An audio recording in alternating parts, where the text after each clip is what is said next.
Yeah, it's an interesting schedule that presents a lot of different obstacles and challenges. First and foremost, heading down to Carolina this weekend to open up with a traditional rival in Wingate, who's preseason nationally ranked.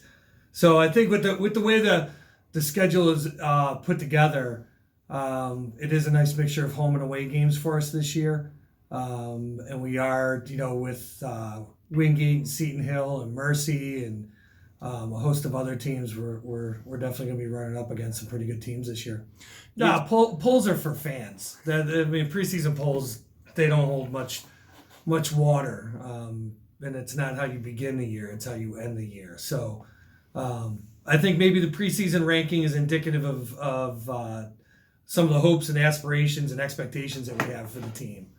But at this point, we're just concerned about Wingate. Yeah, the GMAC, it's a newer conference for us. Due to shifting in the regional alignments of the NCAA Division II lacrosse, it seems like we're always changing conferences. But the GMAC is a nice home for us right now, and it's a very important conference. You have nationally ranked teams with us in Seton Hill, and Lake Erie's always knocking on the door. And then you have newer programs in the conference, and I think over the past years we've shouldered a lot of responsibility for some of the growth in Division II as it heads out westward. So it presents us with a great home, a great schedule, and a lot of opportunity. And obviously, every year we're our number one priority is winning the GMAC championship. Yeah, we were fortunate to have two guys named preseason All-American, and then in some polls, three. But Will and Devin are offensive and defensive leaders for us out there, and they carry a lot of talent, a lot of experience, and they're both captains. So the team looks to them on a daily basis for their leadership skills. So I think they actually add a lot more to the team structure and the locker room environment than just going out and scoring goals or taking away the other team's top attackman. And with leadership like that, I think it sets a good foundation for us moving forward. Yeah, I think getting Hunter back here for second semester is really added a lot of confidence in the defensive end of the field. Whenever you can bring a goaltender back who has 17 starts under his belt and helped his team win the conference championship last year, that has sort of a settling effect with defensemen old and new that are out there. So I think there's been a lot of stability added with Hunter. He's looked great in the preseason scrimmages that we've had. So I don't think he's playing catch up at all. So we're very much looking forward to having a recognizable face back in the net for the beginning of this campaign.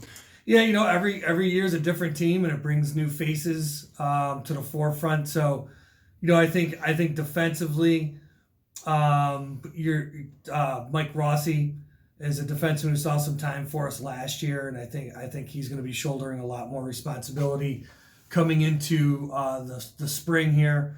I think at the midfield, somewhat along the lines of Bryce Johnson, a freshman out of General Brown High School up in the North Country in New York, has had a tremendous preseason and has maybe mature a little bit beyond his years. And then you just have a number of other guys right now that are sort of pushing towards the forefront, and that we're looking to have an impact this year. Sean Dorn at the Face-Off X is another guy who has shouldered a lot of responsibility early on in his career here. So it'll be a mix of old and new, just like every year. And those guys have brought a lot to the table, and we're looking forward to seeing how they develop as the year goes along. First of all, I think we bring back a wealth of experience with this year's team. Obviously, Devin and Will are sort of household names in the Division II community.